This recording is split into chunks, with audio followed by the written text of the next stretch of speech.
দিয়ে যাওয়ার কোনো রাস্তা নেই, ও সিঁড়িতে জাস্ট হাঁপিয়ে হাঁপিয়ে ছুটতে ছুটতে আসছে। ওর ঘর থেকে ভীষণ পরিমাণে দুর্গন্ধ আসছে।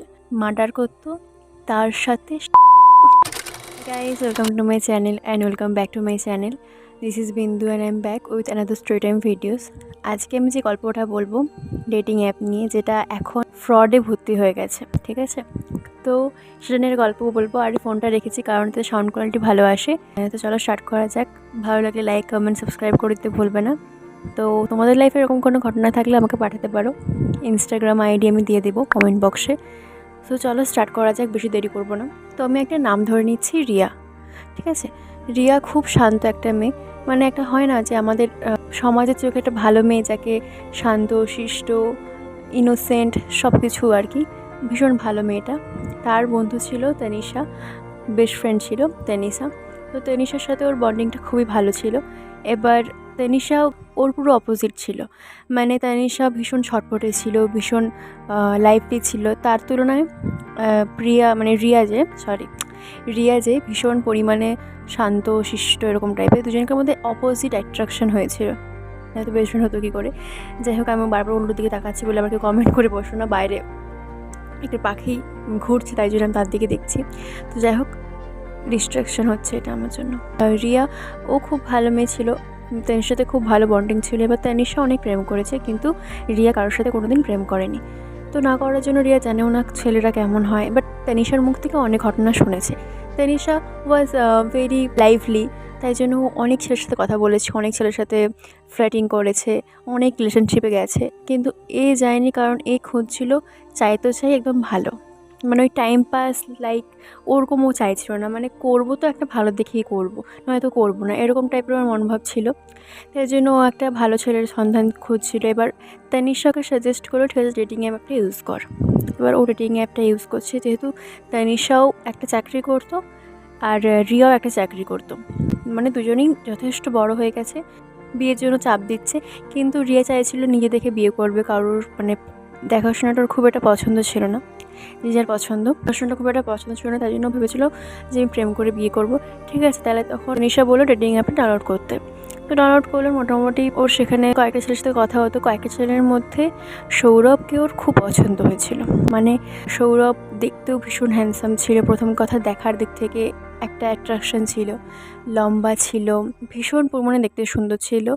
আর তার সাথে স্ট্যাটাসটাও ভালো ছিল, মানে ও ভীষণ বড় লোক ছিল, মানে কোনো কিছুতে না বলার কোনো কারণই নেই। ম্যাচিওর ছিল, ওর থেকে আই থিঙ্ক 8 বছরের বড় ছিল, একটু বড় ছিল, বাট ওর সেটাতে কমফোর্টেবল। ওর থেকে বড় ও চাইছিল, বাট এতটাও বড় চাইছিল না, বাট ওটাতেও কমফোর্টেবল, যে মানতে পারবে না এরকম টাইপের কোনো ব্যাপার নয়। সো তার সঙ্গে চ্যাটিং করে, ধীরে ধীরে হোয়াটসঅ্যাপে আসে, ধীরে ধীরে একটা বন্ধুত্বপূর্ণ সম্পর্ক থেকে রিলেশনশিপে গ্রো করে, দিয়ে দুজনে মিলে একদিন দেখা করবে বলে ঠিক করে। এবার দেখা করবে, রিয়া প্রথমে যেতে চাইছিল না, সৌরভই জোর করেছে এক প্রকার। সৌরভের সাথে এমনি একদিন ক্যাফেতে গিয়ে দেখা করেছি, মোটামুটি ওর সব কিছুই খুব পছন্দ হয়েছে রিয়ার। ও তখন ওর বাড়িতে কাউকে বলেনি, বাট তানিশা সব কিছুই জানতো। তানিশা বললো যে ঠিক আছে, তাহলে তুই শুরু কর, আগে রিলেশনশিপ গ্রো কর, তারপরে তুই তোর ফ্যামিলিকে বলবি। না তো আগে থেকে বললে ব্যাপারটা যে যদি না হয় তখন ফ্যামিলির লোক আবার করবে। আগে ভালো করে শিওর হয় যে লাইফ পার্টনার একেই করবি কিনা। বলছি ঠিক আছে, তাহলে একটা বছর অন্তত থাকি, তারপরে দেখা যাবে। দিয়ে ওদের মধ্যে আর দেখা হতো না তেমন একটা। সৌরভ দেখা করতে বললেও ও দেখা করতো না, কারণ ও ঘর থেকে বেরোতেই চাইতো না আর কি। মানে সারাদিন বললাম, ও একটা চাকরি করতো, সারাদিনে সারা সপ্তাহ বিজি থাকতো, রবিবার দিনটা ফ্রি থাকতো। ও নিজের সঙ্গে সময় কাটাতে বেশি পছন্দ করতো, মানে একটু ল্যাদ খেত, হয় না যে সপ্তাহ কাজ করে এসেছি, রবিবার দিনটা একটু রেস্ট নেবো না, তাই জন্য ওরকম না করে করে দেখাই করতে চাইতো না খুব একটা। এবার একদিন সৌরভ বললো আমার বার্থডে আছে, হোটেলে সবাই মিলে আসবে, তুমি চলে আসো, তোমার সঙ্গে সবার পরিচয় হয়ে যাবে, সবার সাথে তোমাকে পরিচয় করে দেবো, আর পার্টিও হবে, আমার জন্মদিন রয়েছে, সব বন্ধুবান্ধবরা আসবে, তো চলো এসো দেখা হবে এখানে। তখন রিয়া বলছে যে ওকে ফাইন। তখন 8টার সময় গিয়েছিল আই থিঙ্ক রিয়া। তো এবার ছবি তুলতে তুলতে মজা করতে করতে ওর ফোনের ব্যাটারি লো হয়ে গিয়েছে।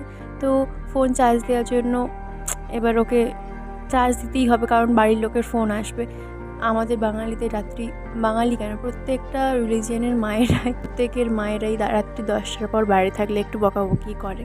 যেহেতু বড় ছিল তাই জন্য ওকে ছেড়ে দিয়েছিল। এবার বলেছে, তখন আমি ফোনে চার্জ দিতে চাই, বাট এখানে কিছু তো চার্জারের প্লাগ আছে, তোমার 4 চাকা থাকলে 4 চাকায় কোনো চার্জারের কোনো আছে, পয়েন্ট আছে? বলছে না, আমার গাড়িতে তো চার্জার নেই। তাহলে চলো আমার বাড়িতে চলো, বাড়িতে গিয়ে তাহলে ফোনটা চার্জ দিয়ে দেবে। তখন ও বললো যে ঠিক আছে তাহলে চলো। তখন রাত্রি 10টা বাজে, রাত্রি 10টা নয়, তখন রাত্রি 9টা বাজে, 9:30 বাজে। তো 9:30টার সময় ও বাইকে বলছি গাড়িতে করে এসেও ফ্ল্যাটে উঠেছে। ফ্ল্যাটে উঠে ও ফোনটা চার্জে দিয়েছে, দুজনে মিলে গল্প করছি নর্মালি। যতক্ষণ ফোনটা চার্জ হয় ততক্ষণ মোটামুটি রিয়া ছিল। এবার রিয়ার একটু আনকমফোর্টেবল ফিল হচ্ছিলো, যেহেতু প্রথমবার ওর সাথে ওর বাড়িতে এসেছে। তো রিয়া ফোন বারবার দেখছে চার্জ কত পার্সেন্ট হয়েছে। তখন সৌরভ বলছে যে দাঁড়াও, আমি রান্না হতে তোমার জন্য কিছু বানিয়ে আনছি। তখন রিয়া বলছে না আমি এক্ষুনি তো পার্টি করে এলাম, এখানে খেয়ে এসেছি, আমি আর কী খাবো হ্যান ত্যান। বলছে তার আমি একটা ফ্রুট জুস বানাচ্ছি, এই ফ্রুট জুসটা আমার হাতে সবাই খেতে পছন্দ করে। রিয়া আচ্ছা বানাবে, কি বললো মুখের উপর যে না বানাতে হবে না, যে আমি কেমন একটা দেখায় না, তাই জন্য বলছে ঠিক আছে তাহলে তুমি বানাও, আমি তাহলে বসে আছি। দিয়ে বানিয়ে আনলো। এবার ও কি দেখেছে জানি না, বলছে যে সৌরভের যে গ্লাসটা নিয়ে এসেছে, ওর নিজের জন্য যে ফ্রুট জুসটা নিয়ে এসেছে, সেটা কালারটা একটু আলাদা, আর এর কালারটা একটু আলাদা, এর কালারটা একটু ডিপ, তারটা একটু হালকা। এটা দেখে রিয়ার ভীষণ পরিমাণে ভয় লেগেছে, কারণ স্বাভাবিক পুরো বাড়িটার মধ্যে রিয়া একাই মেয়ে ছিল, আর সৌরভও একা ছিল। যদি বাই চান্স যদি কিছু করে ফেলে, এটা রিয়ার সম্পূর্ণ ভাবনা, তারা বিহেভিয়ার করেছে সৌরভ বা এরকম কোনো কিছুই না, এটা কিন্তু পুরোপুরি রিয়ার ভাবনা। তখন রিয়া ভাবছে কীভাবে আমি বেরোবো, যদি খাওয়ার পর যদি আমি যদি অজ্ঞান হয়ে যাই বা আমার সাথে যদি কিছু করে ফেলে। তখন সৌরভ বলছে খাও, কেন কি ভালো লাগছে না নাকি, খাও।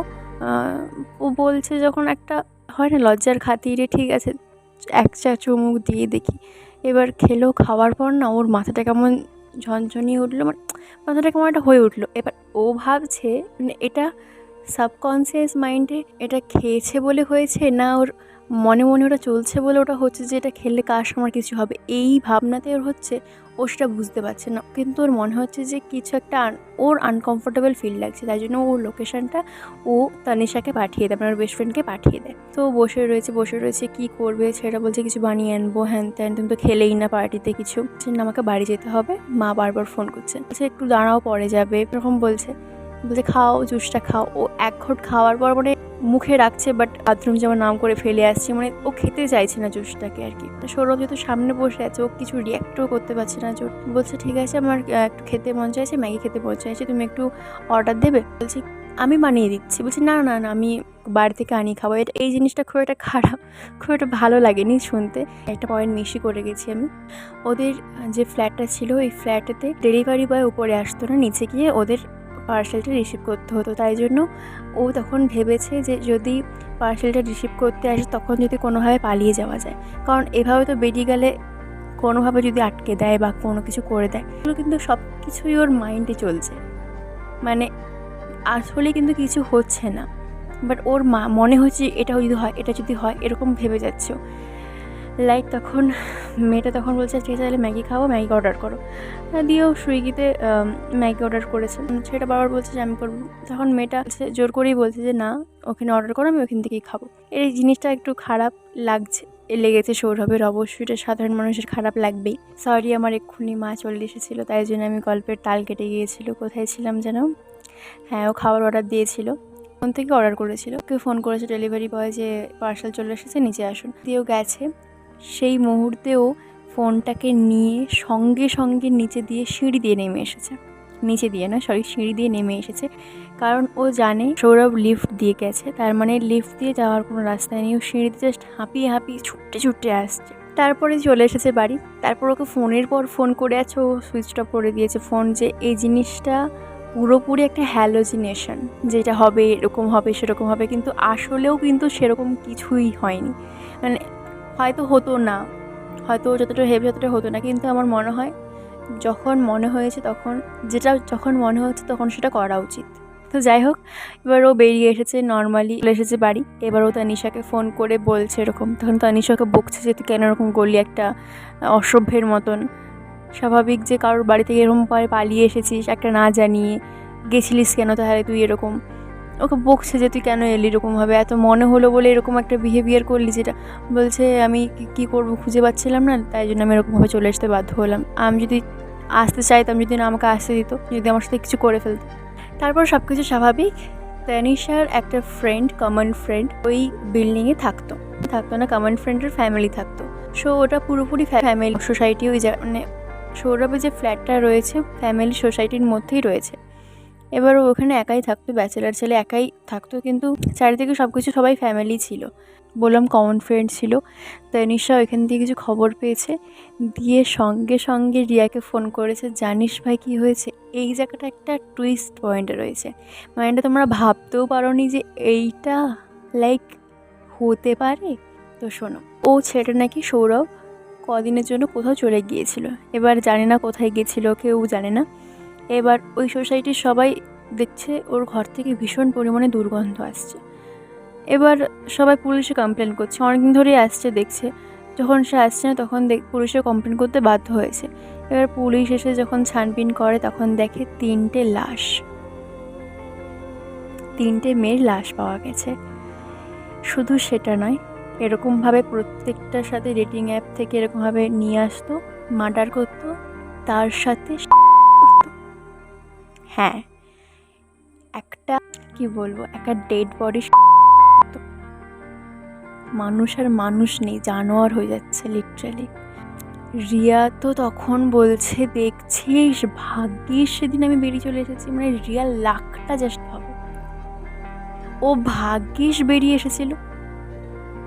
আমার তো মনে হয় যখন যেখানে মনে হওয়া হচ্ছে যে এটা আমি এখানে সেফ ফিল করছি না, সেখান থেকে চট করে বেরিয়ে আসা উচিত। কে কী ভাবলো না ভাবলো আমার কিচ্ছু যায় আসে না, আমার লাইফ আমি বুঝবো, আমি কি করব না করব, কারোর কথা আমি পাত্তা দেবো না। তার খারাপ লাগছে কি লাগেনি সেটা আমার ব্যাপার না, আমার নিজের সেফটিটা আমার আগে, সবসময় মনে রাখা উচিত। এই গল্পটা যদি না, এই ঘটনাটা যদি না, সেটা ধরো ভালোই হলো, নর্মাল একটা সিম্পল ছেলে, কিন্তু ওর মনে হয়েছে বলেও চলে এসেছে।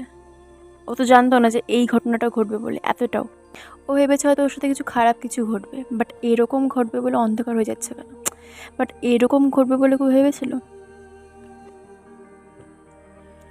এই ঘটনাটা জাস্ট আমি শোনার পর না এত আমার ভয় লাগছে। আজকালের যুগে ফ্রড হয় শুনেছি, এই লেভেলের ফ্রড। তারপরে হ্যাঁ, তারপর পুলিশটা নাকি রিয়াকে যোগাযোগও করেছিল যে তোমার সাথে কিছু করেছে কি না, বাট রিয়া সম্পূর্ণ ডিনাই করে দেয়, বলছে না আমি তো পালিয়ে এসেছি, আমি কিছু, ওর সাথে আমার কিছু হয়নি, আর সম্পর্ক আমাদের খুব বেশি দিনের নয়, ওই 1 বছরের মতো, তখন আর তারপরে কিছু হয়নি মোটামুটি। তো এই ছিল গল্পটা। সেই দিন যদি না চলে আসতো, ধরো আমি ভাবলাম ছেলেটা ভালো ছিল, বাট মনে হয়েছে যখন সেখান থেকে বেরিয়ে আসাটাই উচিত। ভালো হলে ভালো, কিন্তু খারাপ হলে তখন মনে হয়েছে যখন বেরিয়ে আসো, সে কে খারাপ ভাবলো না ভাবলো আমার জানার দরকার নেই। তো যাই হোক, এইখানেই গল্পটা শেষ হচ্ছে। কেমন লাগলো জানিও আমাকে কমেন্ট করে, তোমাদের লাইফে যদি এরকম কোনো অভিজ্ঞতা থাকে আমাকে কমেন্টে শেয়ার করতে পারো। লিটারালি আমাকে নাড়িয়ে দিয়েছে এই ঘটনাটা। চলো আজকের জন্য ভিডিওটা এতটুকুই, দেখাবো অন্য কোনো ভিডিও, তখনের জন্য tata bye bye, still then stay happy.